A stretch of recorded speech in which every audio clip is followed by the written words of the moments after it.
Welcome to News9 and you're watching On Point. Today we have one On Point. And in this On Point today we decode the import of the important state visit by the Russian President Vladimir Putin and the key outcomes.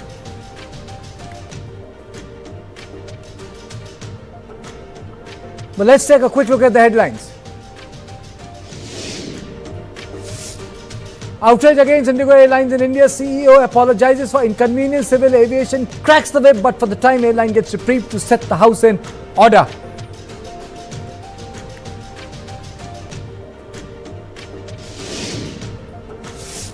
Despite relief, Indigo CEO says it will take 10 days for Indigo to get the house in order. Flyers continue to suffer.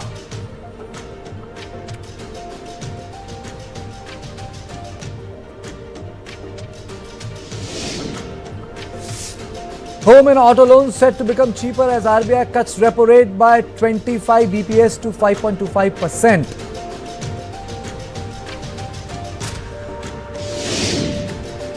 Mizoram Chief Minister Lalduhoma says his government would soon sign a pact with a faction of the Mar militants.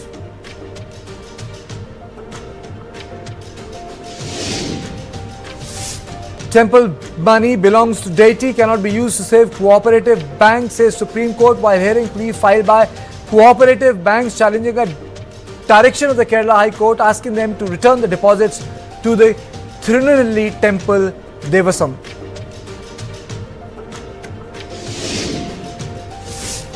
Shehbaz Sharif's government formally appoints Field Marshal Asim Munir as Pakistan's first ever Chief of Defence Forces.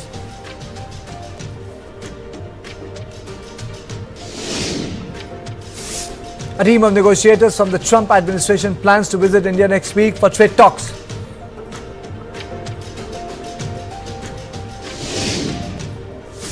EU regulators hit Elon Musk's X with €120 million fine for breaching social media norms.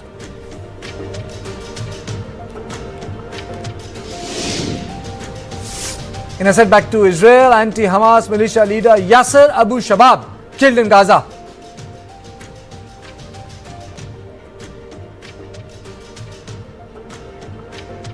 Amid growing pressure on the New Delhi from the US to cut down on oil trade with Russia, Russian President Vladimir Putin has assured uninterrupted fuel supply to India. Putin said that Russia is a reliable supplier of oil, gas, coal and everything that is required for the development of India's energy. On the concluding day of the Putin's two-day states visit to India, the two traditional dosts also signed the Vision 2030 Economic Cooperation Agreement to boost trade, investment and mobility. Describing the India-Russia relationship as a pole star in dark and tumultuous times, Prime Minister Modi said that the two countries stood shoulder to shoulder in the fight against terrorism. पिछले 8 दशकों में विश्व में अनेक उतार चढ़ाव आए हैं। मानवता को अनेक चुनौतियों और संकटों से गुजरना पड़ा है और इन सब के बीच भी भारत रूस मित्रता एक ध्रुव तारे की तरफ बनी रही है। परस्पर सम्मान और गहरे विश्वास पर टिके ये संबंध समय की हर कसौटी पर हमेशा खरे उतरे हैं। आज हमने इस नींव को और मजबूत करने के लिए सहयोग के सभी पहलुओं पर चर्चा की। आर्थिक सहयोग को नई ऊंचाइयों पर ले जाना हमारी साझी प्राथमिकता है। इसे साकार करने के लिए आज हमने 2030 तक के लिए एक इकोनॉमिक कोऑपरेशन प्रोग्राम पर सहमति बनाई है। इससे हमारा व्यापार और निवेश डाइवर्सिफाइड, बैलेंस और सस्टेनेबल बनेगा और सहयोग के क्षेत्रों में नए आयाम भी जुड़ेंगे। The negotiations that we just had with the Indian colleagues and as well as our talk yesterday with distinguished Mr. Modi in the form of Taylor said at his residence, the dinner was great. I would like to thank you for this sign of attention. these talks were very useful. They were held in a constructive and a friendly atmosphere, in the spirit of the special and privileged partnership between Russia and India. I would like to point out that we and Prime Minister Modi have established a close working dialogue. In September this year, we met during the SEO summit in Tianjin. We are regularly having telephone calls. We are personally overseeing some aspects of the development of Russian-Indian cooperation, all the strategic avenues, and also we are monitoring the course of the implementation of key bilateral projects. And today, with the participation of our delegations, we have meticulously and substantively reviewed the whole range of relevant questions of the Russian-Indian multifaceted interaction. We exchange our opinions on the relevant global and regional subjects. Now let us look at the 9 biggest takeaways emerging from the significant visit that is making headlines across the globe. But the fact of the matter here is that the joint statement following the 23rd India-Russia annual summit has 70 points. It has 70 points. Let me start with the 9 that I have made for you. First, a new development, and that is strategic autonomy. New Delhi's friendship with Moscow, forged in the Cold War era, has survived the turbulence of a world in flux. Starting from the breakdown of the former Soviet Union to the current Ukraine war, despite US pressure, India has not backed down on the relationship. Dosti. Vision 2030 Economic Cooperation Agreement to boost trade, investment and mobility signed. PM Modi said the new framework would deepen economic engagement across multiple sectors. Indian Arctic, Russia and Indian Ocean. The new geometry of bilateral geopolitics. Moscow has envisioned Northern Sea route to ensure systemic access to Arctic resources and alternative shipping route that bypasses traditional choke points. With India joining in, this is a win-win for both countries. Civil nuclear cooperation. President Putin announced that Russia is building India's largest nuclear power plant in Tamil Nadu's Kudankulam. Russia's state-run nuclear corporation Rostam has delivered the first consignment of nuclear fuel for the initial loading of the third reactor at the Kudankulam nuclear power plant. Plus, Russia is actively developing portable nuclear reactors, including small modular reactors and micro reactors. Moscow is ready to share this technology with India.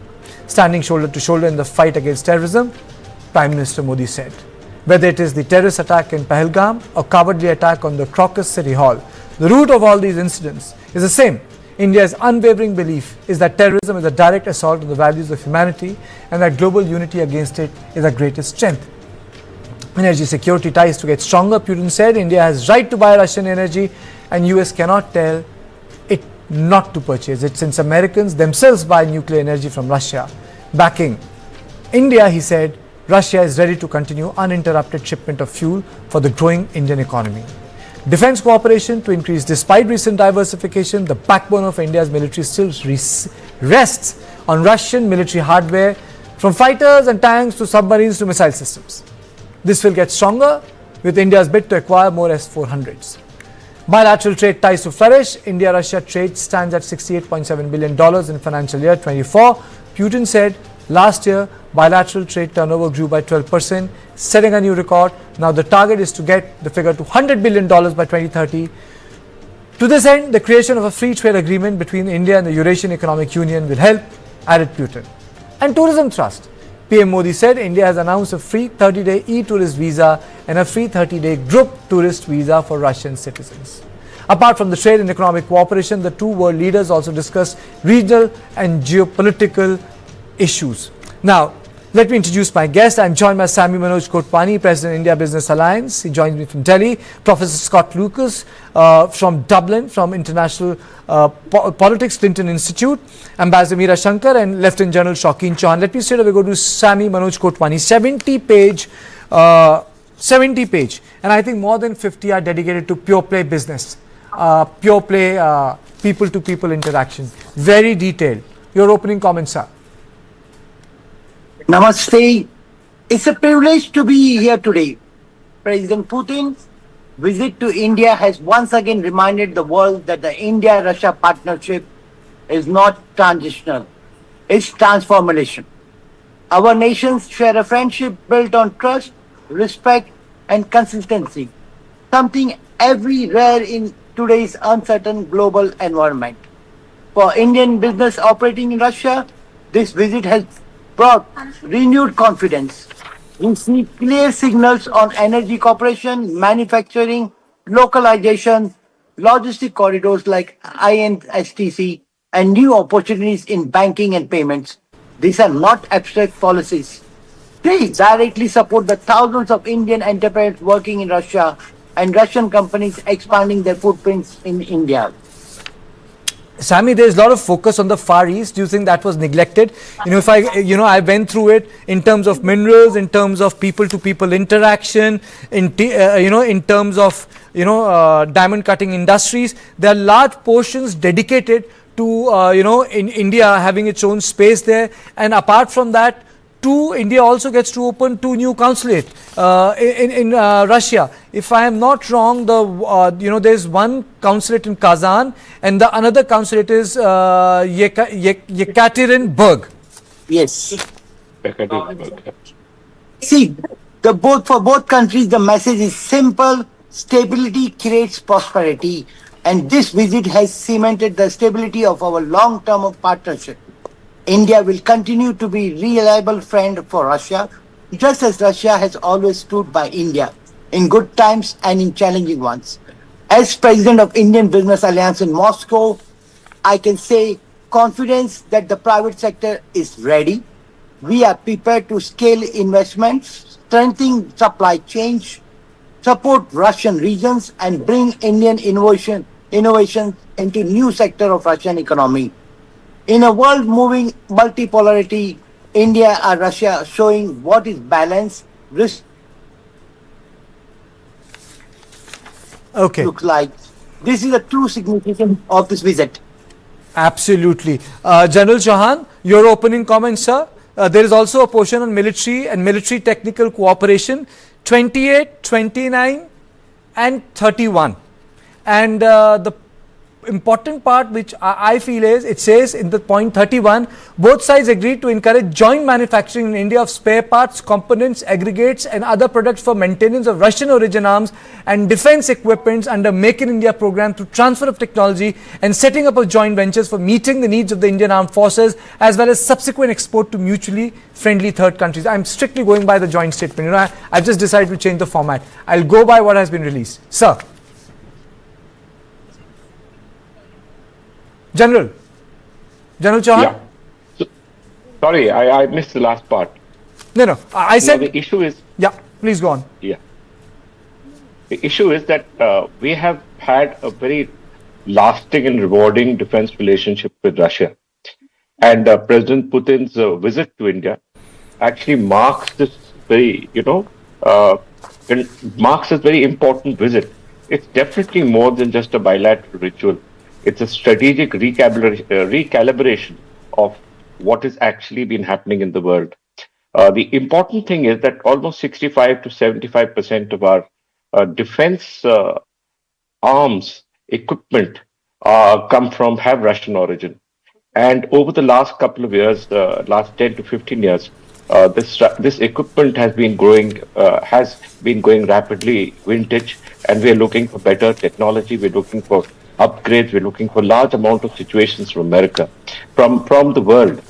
And the Russian equipment and President Putin's statement that they are willing to help us upgrade our equipment, they're willing to give us the latest technology, they're willing to help us in dealing with our thought processes, in innovations, and creating equipment with us jointly is a huge boost to us. As you're aware, during Operation Sindoor, the two major takeaways were our BrahMos missile and the S-400. These were the two major equipment that really, helped India deal with Pakistan and China together. And modernizing this, upgrading this will make a huge boost for India's defense capabilities. So whether we get more S-400s, whether we get an upgraded S-400 to S-500s, whether we get a better BrahMos missile, a new generation BrahMos missile which goes faster, as able to have a greater, longer ranges. These are all aspects that are important for India. Now, whatever has been agreed to or affirmed is an excellent start, actually, to what Prime Minister said from 2025 to 2030. Okay.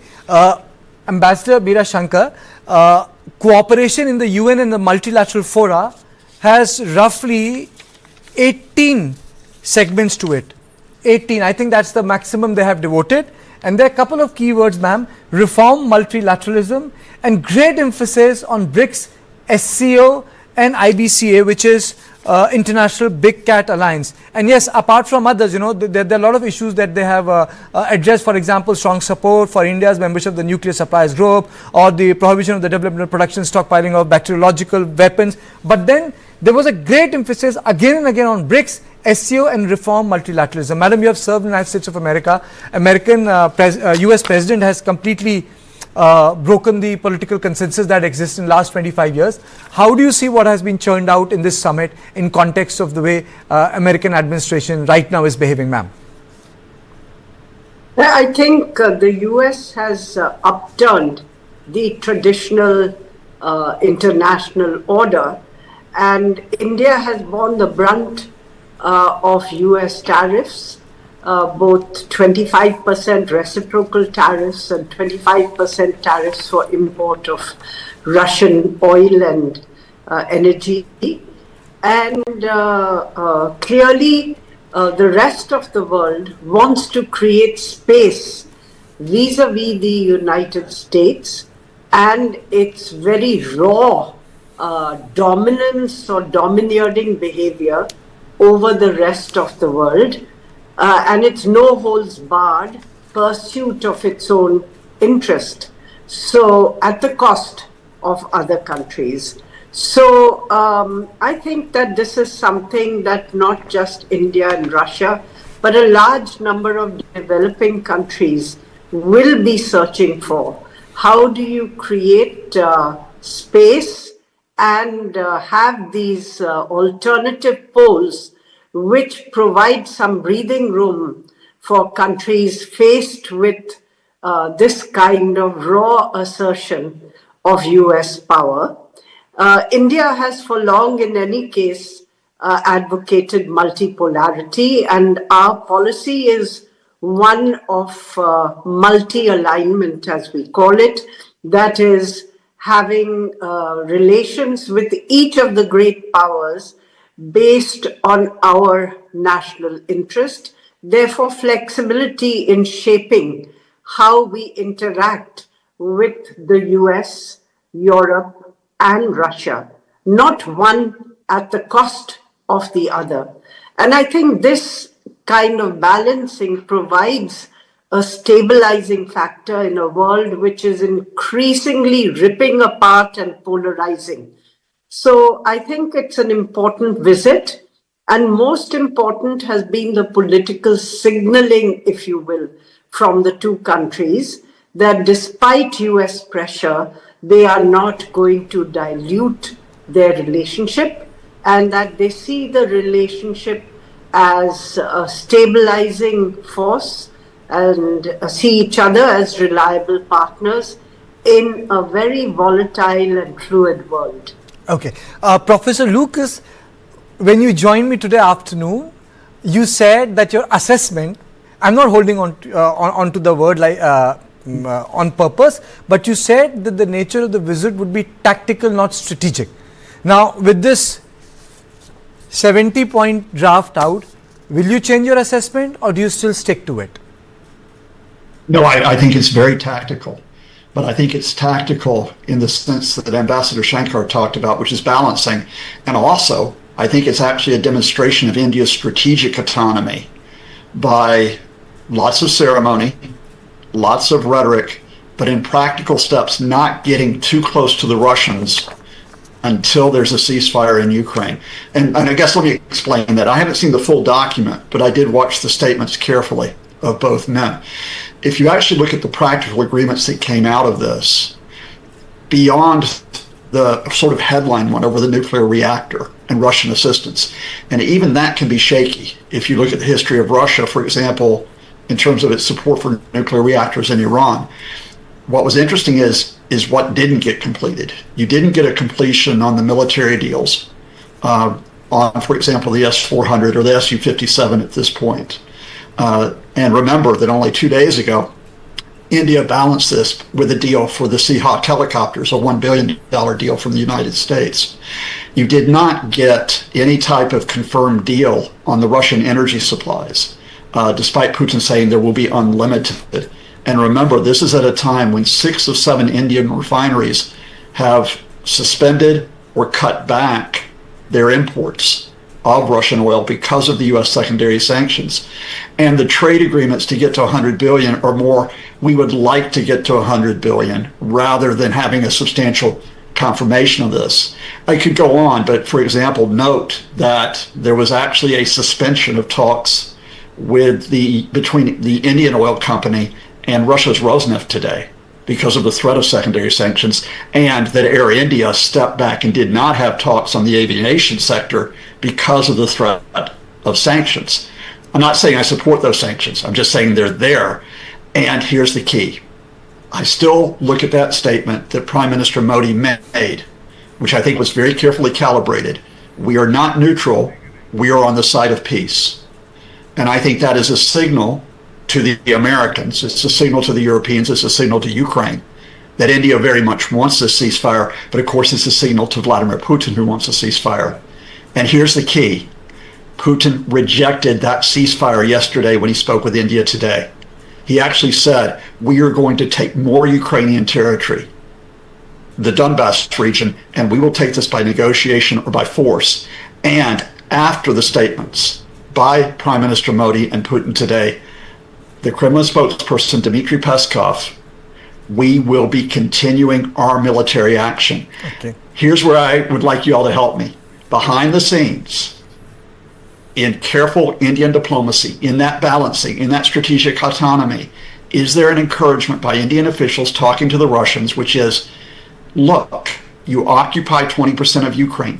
Don't try to take more, accept the ceasefire on the front lines. Because without that ceasefire, you will have limits on how far you can go with these trade and technology agreements. Okay, Professor Lucas, though the conversations, I don't conduct conversations on defense and international politics the way it's conducted when it comes to political debate, but I'm really tempted to take this question to my other panelists. Ambassador Shankar, do you agree with what Professor Lucas said, that he still sees it like a tactical visit and not strategic? And I'm opening it to all my panelists. Ambassador Shankar, first to you.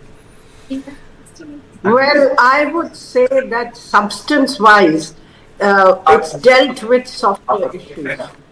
The MOUs are on mobility of people, on food safety, on health, on fertilizers, and there is this economic plan laying out a roadmap for the trade and investment relationship till 2030. So it's dealt with many of the softer issues. It signaled continuity and reliability in the relationship at a very difficult time when India is facing pressure from the United States and Russia is thought to be isolated by the US and the Western countries, Western Europe. So it's at a very important juncture, I think. But substance-wise, I would say India has been careful to maintain a balancing act in terms of the equities it has in its relationships with the West as well. I don't think that there would have been pressure from India on Russia for peace in Ukraine, but I think what India may have conveyed is the importance that India attaches to peace in Ukraine, because we borne the brunt of the consequences of the fallout of the conflict in between Russia on the one side, US, Ukraine and Europe on the other. And therefore for us, if peace breaks out, the sooner the better, because a post-conflict situation makes it easier for India to navigate its relations with the US and Russia separately without one grating on the other. General Chauhan, your comments, tactical or strategic? And I'm running that graphic, the conversation which the Prime Minister and Putin had, and the Prime Minister very categorically saying, people think that, India does not have a side. We have a side. We side with peace. I would say, Kartik, it's absolutely strategic. Okay. Look, what were we wanting from the Russians? We have now got a commitment on deepening defense cooperation via joint R&D, co-development. The summit included an agreement to cooperate on advanced military technologies, not just imports. We've been wanting an agreement with them for pushing for localization, make in India products for Russian systems. Russians are offering us greater localization, engine upgrades, spare part manufacturing, MRO, maintenance, repair, overall facilities in India. Now, as far as the Su-57 is concerned, we've not yet made up our mind. But Russia has said, yeah, fine, we can look at that. As far as the S-500 is concerned, Russia has not given us a commitment because we haven't yet asked for it, right? But the issue is that whatever we've asked for from Russia for our air defense capabilities, discussion of additional units of the S-400 and the additional S-500, Russians have been very open and positive about it. And we don't expect an agreement straight away. But the fact is that we just started the conversation to say, look, can we get this too? Is it possible that we get it? We've signed the logistics support agreement.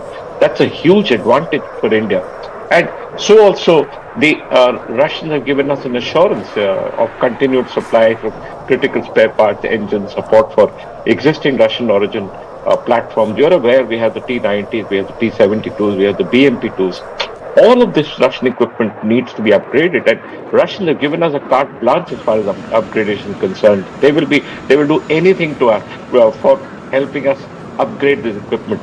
Russians are passing on, telling us that, look, we have this experience in Ukraine, and we've dealt with the Turkish drones that Pakistan and Bangladesh is now showing off with, and this is how they dealt with it, and they have not allowed the Turkish drones to operate in Ukraine. And if we can help neutralize the Turkish drones, Russians are willing to give us all the technology for it also.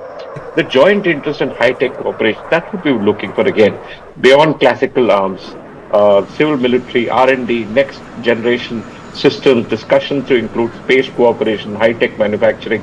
These are all major strategic issues. I really can't understand why the good professor would not feel that these are strategic issues. I have a different we've achieved a General great Chauhan, deal. I have a different question for him. Sir, let me be the devil's advocate here.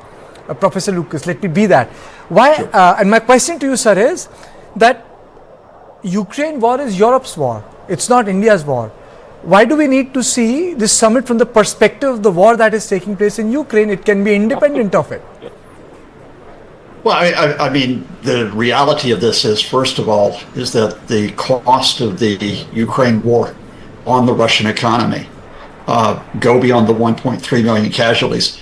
Talk about the fact that you have a Russian economy which is running into serious difficulties, stagnating growth, increasing inflation, increasing government deficit, that its space for this type of expansion of trade is actually being restricted because of the type of invasion economy. Now, that may be short term, but it's there while this continues. But secondly, I think you have a broader problem in terms of this, which is, as we have seen highlighted, not just by the U.S. sanctions, but by international sanctions, that if Russia continues to want to try to seize territory, and that if it continues to refuse a ceasefire, then the secondary sanctions will stay in place. I don't think they're going to be removed. And already that's causing a big issue where India is in terms of its energy policy.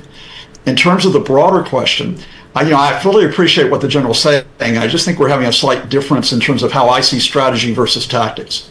And that is what I see is that India is willing to work with a series of partners in terms of developing its military. In recent months, it has taken equipment, of course, from Russia, but it has taken equipment, of course, increasingly from Europe, and also it's taking it from the United States. And I think that's a fairly balanced approach that you're taking because you're keeping your options open. That's both with respect to the immediate issues that India has versus Pakistan, and also the broader questions of where the region is going. But I also think that you have to consider that India has certain commitments that it has right now. And if you have a strategic alignment with Russia, where are you with those commitments? I think about the Quad, for example. Now, you may say that the Quad is directed more at China, it's directed more at the Asian Pacific region and so on.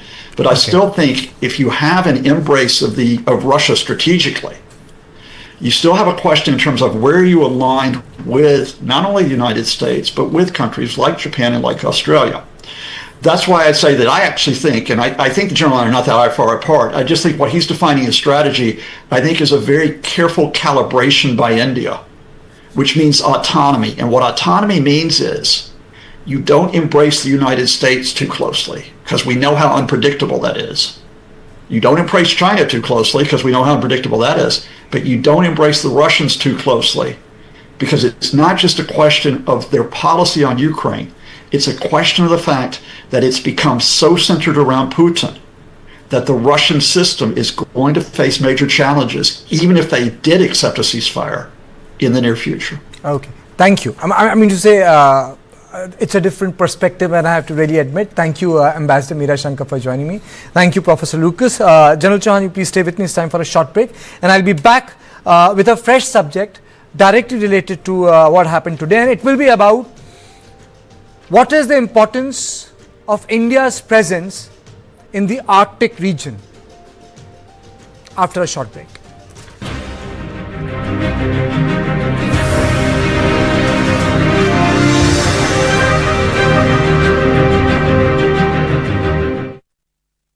₹25 lakh का hospital bill है। इतने पैसे कहाँ से आएंगे? पैसों की चिंता आप मत कीजिए पापा। मैम, सर का हेल्थ इंश्योरेंस क्लेम अप्रूव हो गया है। आप पॉलिसी बाजार। पॉलिसी बाजार पर 0 GST के साथ अब 1 करोड़ का हेल्थ इंश्योरेंस सिर्फ ₹550 महीने से शुरू। Speed, it's relative. The more you speed up, the more the world slows down. And when you are fast enough, everything becomes still.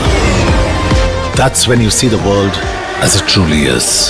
Servo Hypersport F5, when speed is your default. Welcome to a cheese spread made with pure milk. For chilly evenings, for peppery sundowners, for garlic afternoons, for tikka picnics.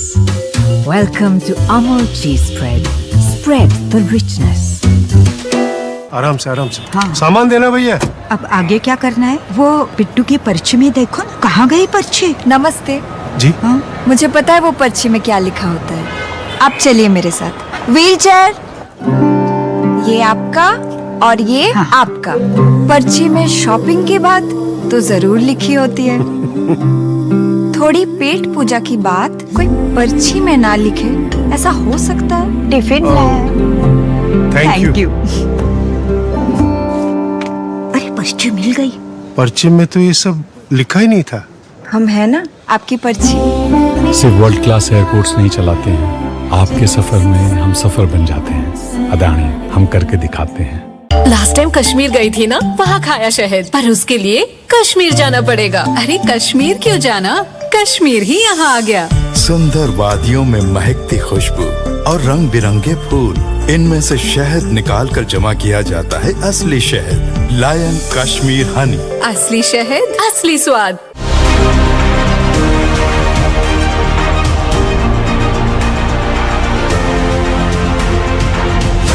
Eastern India's first Business and Economy Literature Fest 2025 on 20th and 21st December at Taj Tal Kutir, Kolkata. EIILM Kolkata presents a Business and Economy Literature Fest 2025. Curation and ideation partner Story Nest.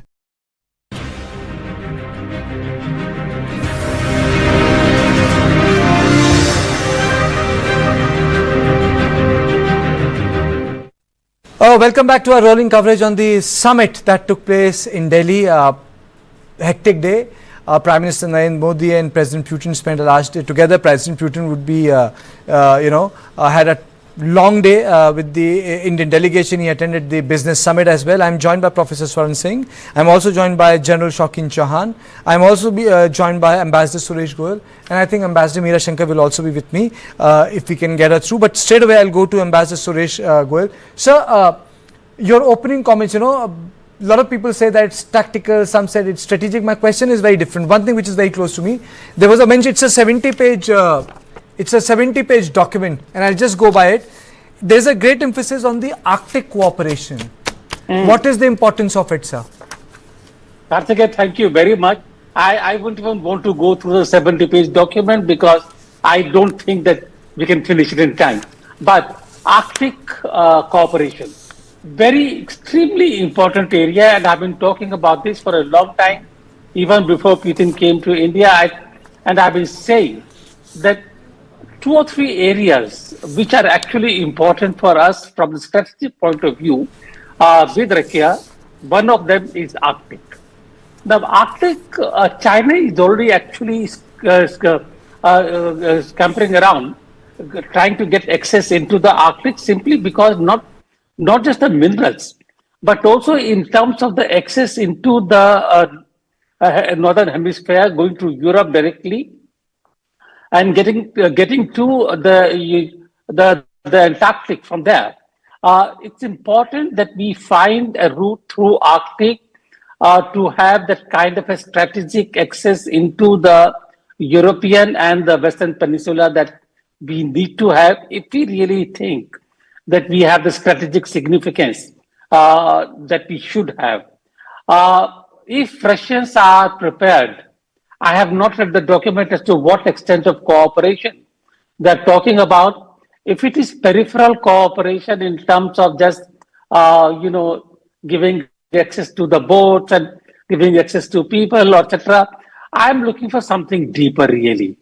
I'm looking for something, basically a cooperation where we can talk to each other at a strategic level, where we see that if somebody, you remember how the USA has been hankering, Trump particularly, hankering to get Greenland and going all the way to the Arctic. If the forces or there are strategic forces closer to Arctic, are we into the game or not?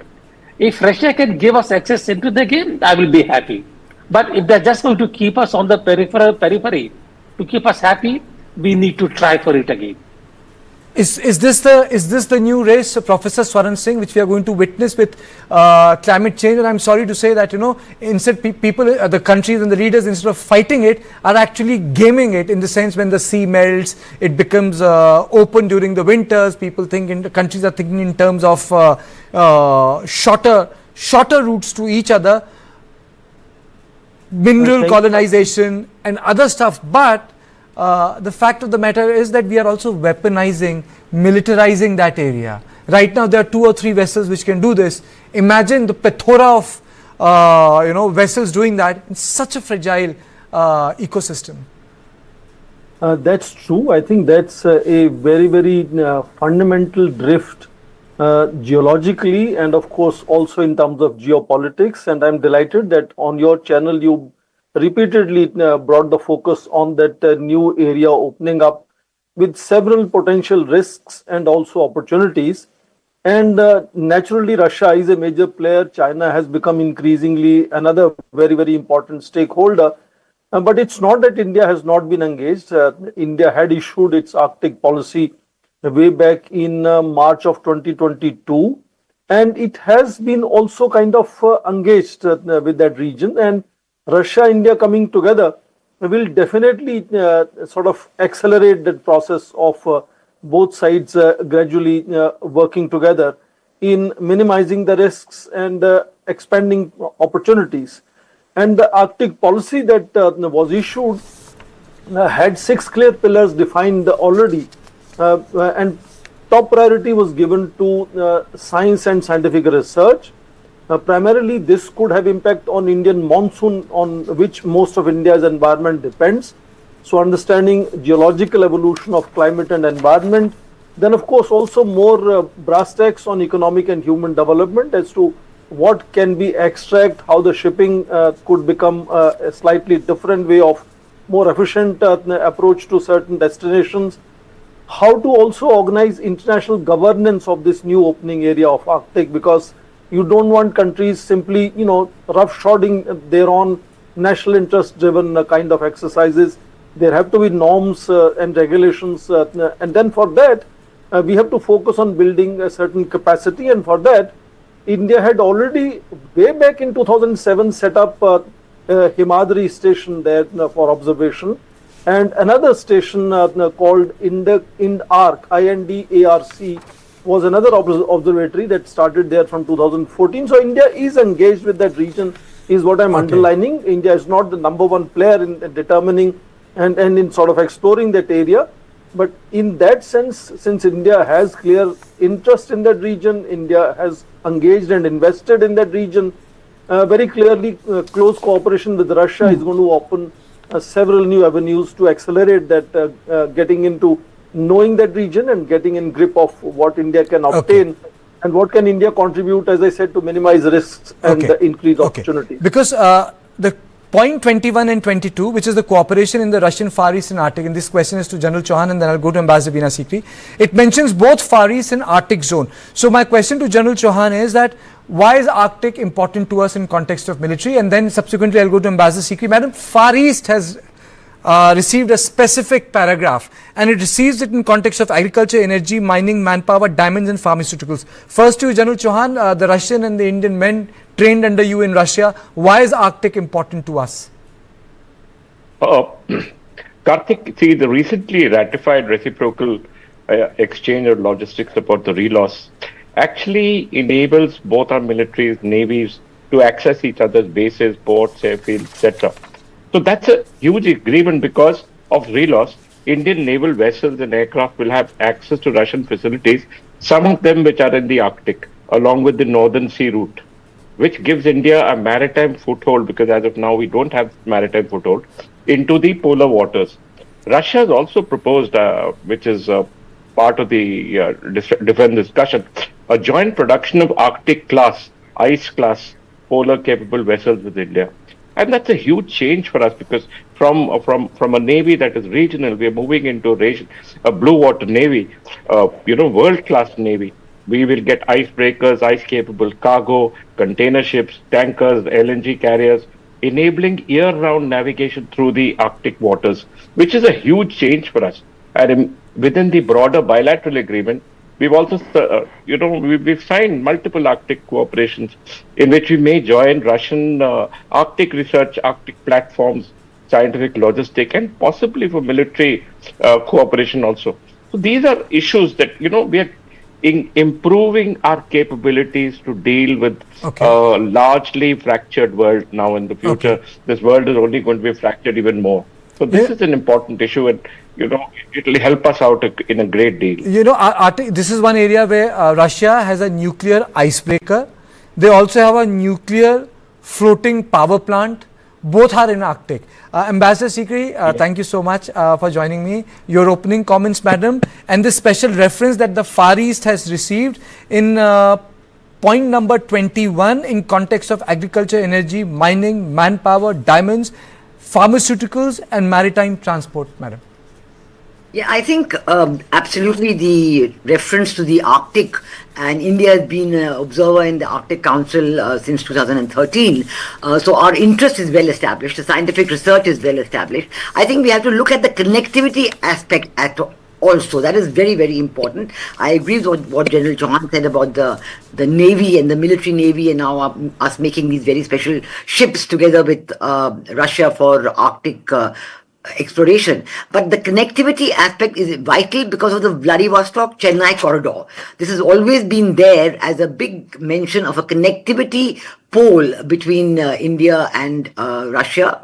And, at one time it was even being said that it matches or even outshines all the China's BRI projects that they may have in mind. This was really being touted as a very big development, the Vladivostok-Chennai corridor. From Vladivostok, it goes straight into the Arctic region. So here you can have a trade corridor because the Northern Sea route is opening up. It's going to be open for trade, although I agree with you that the region is ecologically very, very sensitive. So all these ships floating through it is not going to help the preservation of the environment, but such that it is, once the sea, the ice has melted enough for it to be a sea route, it's going to be used.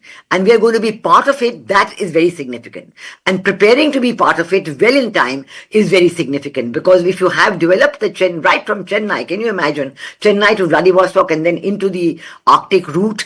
So I think from the point of view of connectivity, from the point of view of critical rare earth availability, because there's going to be a lot of that available in the Arctic region, and we can work together with Russia on that. And then, of course, scientific research, understanding climate change, and also working with the indigenous people of that region. That has also been mentioned when we first talked about this and put out our interest in this area way back. Then we had mentioned this aspect as well. So from all these points of view, what I see now is that India's interest in this Arctic region and our inclusion as an observer in the Arctic Council, all that is now being spelled out. We are talking about the implementation of that. So we already have a Vladivostok-Chennai corridor. We are carrying it further. Ambassador Sikri, today when I was going through the once the summit and the readouts happened, most of the Western press was framing it from the context of Ukraine, and I, as an Indian, felt that why do I need to see this visit in context of Ukraine? I mean, so that's a very colonized view of a summit. That can be a part of it. I mean, that's a Europe's war, and I repeat this again and again on my program, because that's a Europe's war. That's not India's war. So, I mean, so why is the West framing this visit in context of Ukraine, where it's about India and Russia? Yeah, this aspect of looking at it in the context of Ukraine only is a very European approach. It's a totally European approach, and they are pushing this. And maybe some of your panelists who have come from Europe, they are pushing it.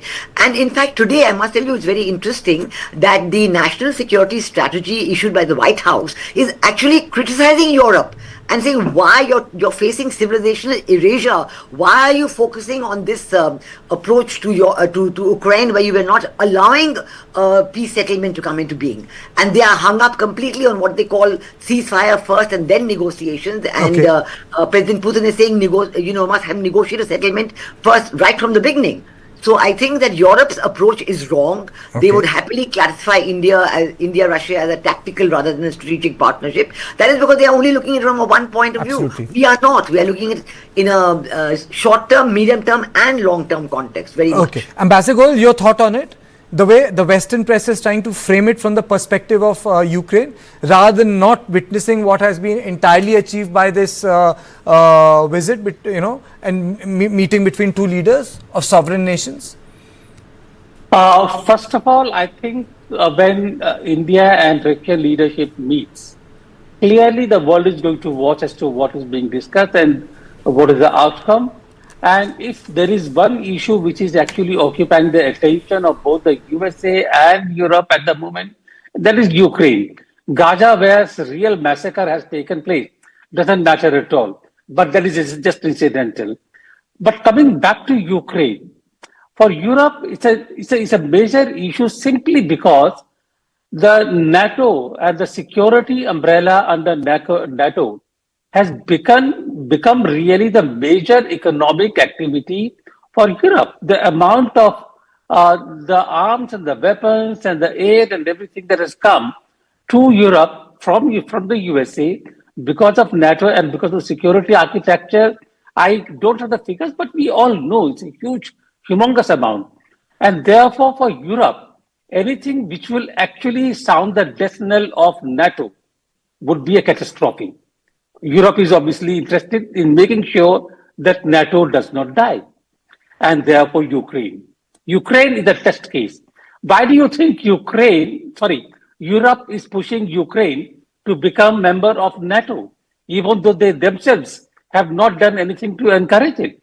And when Ukraine goes to war with Russia, because Russia doesn't want a NATO member right on the doorstep, they even refuse to basically support through the troops. So therefore, it's a whole lot of hypocrisy. I will leave it there. NATO, Europe is all really about its own sustenance, its own survival. That's one. But if you permit me, Kartikeya, I want to say just 2 or 3 things about Arctic. If you pick up literature from any respected international journal over the last 1 decade, you will see how much Arctic has become popular in the international discourse. Alaska is a place where Putin and Trump met. Yes. And Alaska is a place where USA has got the forces. Therefore, I would say that maritime security is good. But does maritime security cover Arctic? I don't know. I need to go through it carefully. Arctic is not just about climate.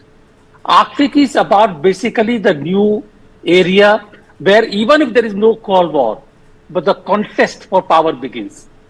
And therefore, I would say India has to be there now in the beginning rather than pre-Cold War when India had no say.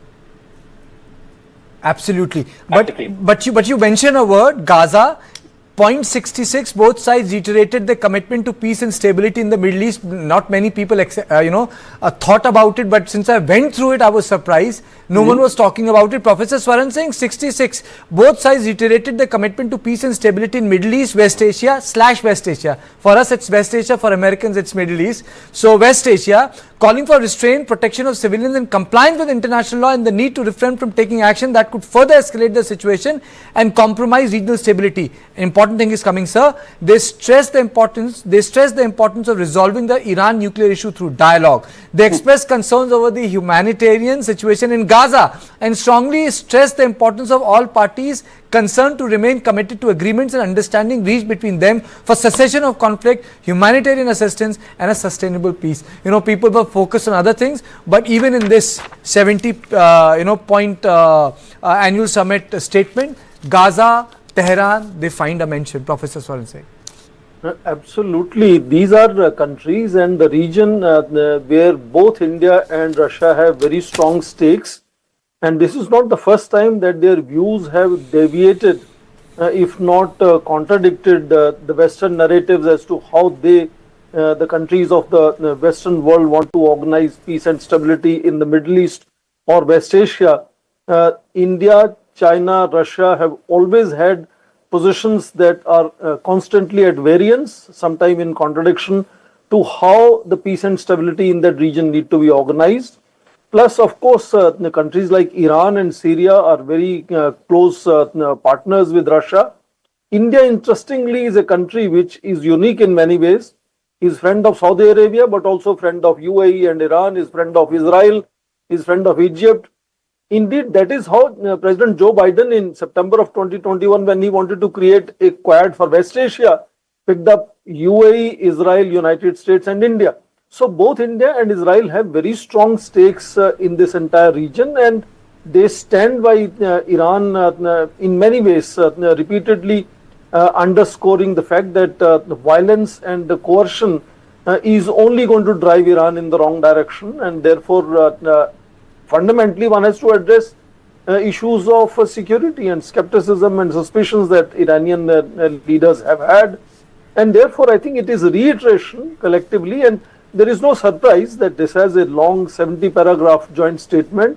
Plus, of course, they also signed 16 agreements in whole sort of sectors from defense, trade, economic development to healthcare, academics, culture and media and so on. So it's a meeting of two very important leaders who have stakes in not just bilateral prosperity and security, but also several regional and global issues. And therefore, you see the whole range of global issues are part of the joint statement, whether it is cooperation in the Far East.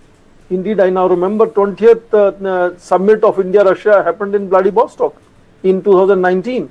So it's a broad-based understanding of how two can work together in ensuring global security, global stability, deal with global challenges, whether they are in Arctic or in Middle East. It is only on expected lines, except that, yes, sometimes Europeans, as you mentioned, think that their problems are global problems, and therefore I understand their tone can be condescending sometimes, but in that I look also certain optimism here, because they are also then recognizing that India is an important player in resolving issues in Ukraine, in taking it to some kind of dialogue which can lead to ceasefire. And repeatedly, those leaders have approached India collectively and singularly noticing that India has a certain access to both President Zelensky and President Putin, which very few other leaders have that kind of access. Okay. And they think India has even influence. I look certain positivity even in that comment. Okay. It's a great draft. I have a minute left, and I'll take closing comment from Ambassador Sikri. Madam, I'll just read a line. Only a minute, ma'am. They stress that 69. They stress that India and Russia as a major power will continue to strive for global peace and stability in a multipolar world as well in a multipolar Asia. Can you unmute yourself? Can you please unmute yourself? Yeah. Yes, that is a very, very significant part of the statement, talking about a multipolar Asia, because this clearly represents the fact that it's an indirect reference to China. China is not the only pole in Asia, and Asia is going to be multipolar. This has been our point of view all along, and the fact that President Putin and his team has accepted to keep it in the joint statement is significant indeed. Thank you. India, for India's strategic autonomy, for India's focus on multipolarity, which is shared by Russia, and it shows that, as I said yesterday, Russia itself does not want to be a junior partner to China. So, we do see, and Russia is an Asian country, it's Europe and Asia. So it's very significant, that part of the statement. Thank you. Thank you all of you for joining me. I've really run short of time. It's a big summit, but it has not ended, it has not ended. There's going to be a banquet. We will get the visuals, but this is all I have. Tonight I have to pass the baton to my colleague Shweta. That's all I have for you tonight on Point. I'll meet you at the same time, but next week. Good night.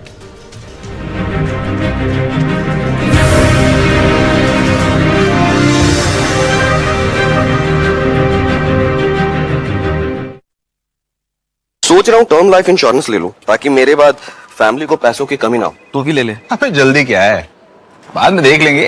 आराम से। अपने कुणाल को heart attack आ गया यार। Policy बाजार पर 0 GST के साथ अब 1 करोड़ का टर्म लाइफ इंश्योरेंस सिर्फ 400 रुपए महीने से शुरू। Welcome to a cheese spread made with pure milk. For chilly evenings. For peppery sundowners. For garlic afternoons. For tikka picnics. Welcome to Amul cheese spread. Spread the richness. अपनी super power use करने का time आ गया। अब tension मत लीजिए, IIFL finance से झटपट gold loan लीजिए और बिजनेस आगे बढ़ाइए। लाइफ जब भी आगे बढ़ने का मौका दे, अपनी सुपर